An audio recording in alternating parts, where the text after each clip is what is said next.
लालू के दोनों लालू के बीच में जो दूरियां हैं वो लगातार बढ़ती जा रही हैं। पहले लग रहा था कि नहीं सब कुछ ठीक हो जाएगा। जब तेज प्रताप यादव तेजस्वी यादव के पास गए थे, उन्होंने उनको चूड़ा-दही भोज में बुलाया था। लेकिन जब तेजस्वी यादव चूड़ा-दही भोज में नहीं पहुंचे, उसके बाद ये दूरियां और बढ़ती दिखी। अब देखिए कि तेज प्रताप यादव यानी कि लालू के बड़े लाल ने तेजस्वी यादव को लेकर हमला बोला है। क्या बोला है उन्होंने, हम जरा आपको बताते हैं। लेकिन उससे पहले नमस्कार, न्यूज़ फॉरनेशन देख रहे हैं आप और मैं हूं सानिया आपके साथ। तेज प्रताप यादव अक्सर तेजस्वी यादव पर तंज कसते नजर आते हैं। एक बार फिर से उन्होंने तंज कसा है। उन्होंने कहा है कि हारे हुए लोगों को ही जिम्मेदारियां सौंपी जाती हैं, बड़ी जिम्मेदारियां सौंपी जाती हैं। जैसा कि आप लोग जानते हैं कि तेजस्वी यादव को आरजेडी का राष्ट्रीय कार्यकारी अध्यक्ष बनाया गया है, जिसके बाद अब तेज प्रताप का ये बयान जो है सियासी गलियारों में बवाल खड़ा कर चुका है। तेज प्रताप यादव ने कहा कि तेजस्वी यादव जो है वो एक तरीके से इनडायरेक्टली उन्होंने कहा है कि तेजस्वी यादव को जिम्मेदारी दी गई है, और इनडायरेक्टली उन्होंने कहा है कि हारे हुए लोगों को ही जिम्मेदारी दी जाती है। इसके साथ ही साथ उन्होंने अजीत पवार के प्लेन क्रैश में उनकी डेथ हो जाने की वजह से उन्होंने एक तरीके से संवेदना भी व्यक्त की है, और कई सारी बातें जो है वो कहते हुए नजर आ रहे। क्या कुछ कहा है उन्होंने, हम आपको विस्तार से बताते हैं। जनशक्ति जनता दल के प्रमुख तेज प्रताप यादव एक बार फिर सुर्खियों में हैं। दरअसल उन्होंने राष्ट्रीय जनता दल यानी कि आरजेडी के राष्ट्रीय कार्यकारी अध्यक्ष तेजस्वी यादव पर तंज कसा है। तेज प्रताप यादव ने कहा कि जो लगातार हारता है उसे ही जिम्मेदारी दी जाती है। यह एक पुरानी प्रथा है, सदियों पुरानी परंपरा है। दरअसल हाल ही में तेजस्वी यादव को आरजेडी के मुखिया लालू प्रसाद यादव की मौजूदगी में राष्ट्रीय कार्यकारी अध्यक्ष की जिम्मेदारी सौंपी गई थी। वहीं महाराष्ट्र के डिप्टी सीएम अजित पवार की प्लेन क्रैश में मौत पर तेज प्रताप ने कहा कि यह बहुत दुखद घटना है।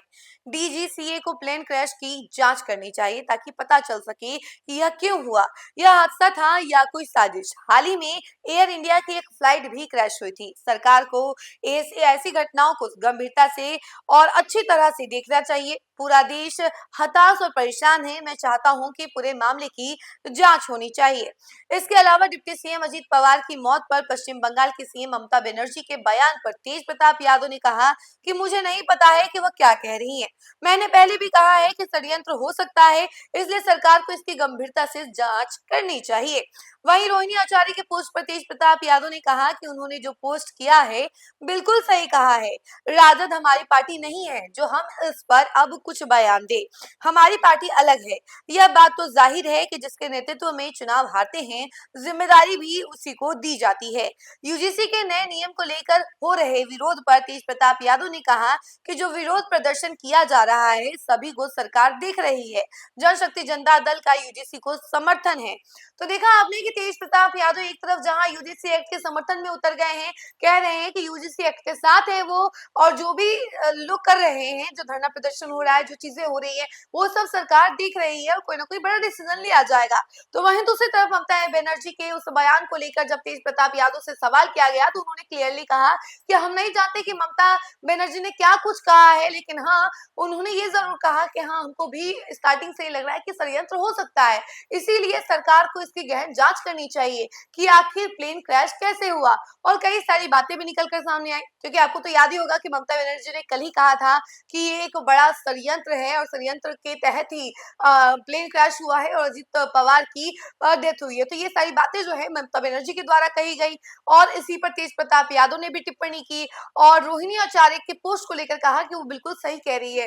राजद अब हमारी पार्टी नहीं है कि हम इस पर कोई भी बयान दे। अब पार्टी जो है हमारी अलग है और हम उसी को लेके जो जितनी भी बातें होंगी वो कहेंगे, और ऐसा तेज प्रताप यादव का कहना है। तो देखिए तेज प्रताप यादव ने एक तरीके से पूरा रुख ही बदल लिया है। तेजस्वी यादव से दूरियां भी इनकी बढ़ती हुई नजर आ रही है। तेज प्रताप यादव तेजस्वी यादव को लेकर फिर से तंज कसते हुए नजर आए हैं, जिसकी वजह से सियासी गलियारों में कहीं ना कहीं बात तो जरूर छिड़ गई है। इस खबर में फिलहाल के लिए इतना ही। ऐसी तमाम अपडेट के लिए जुड़े रहे हमसे और देखते रहे न्यूज़ फॉरनेशन। धन्यवाद।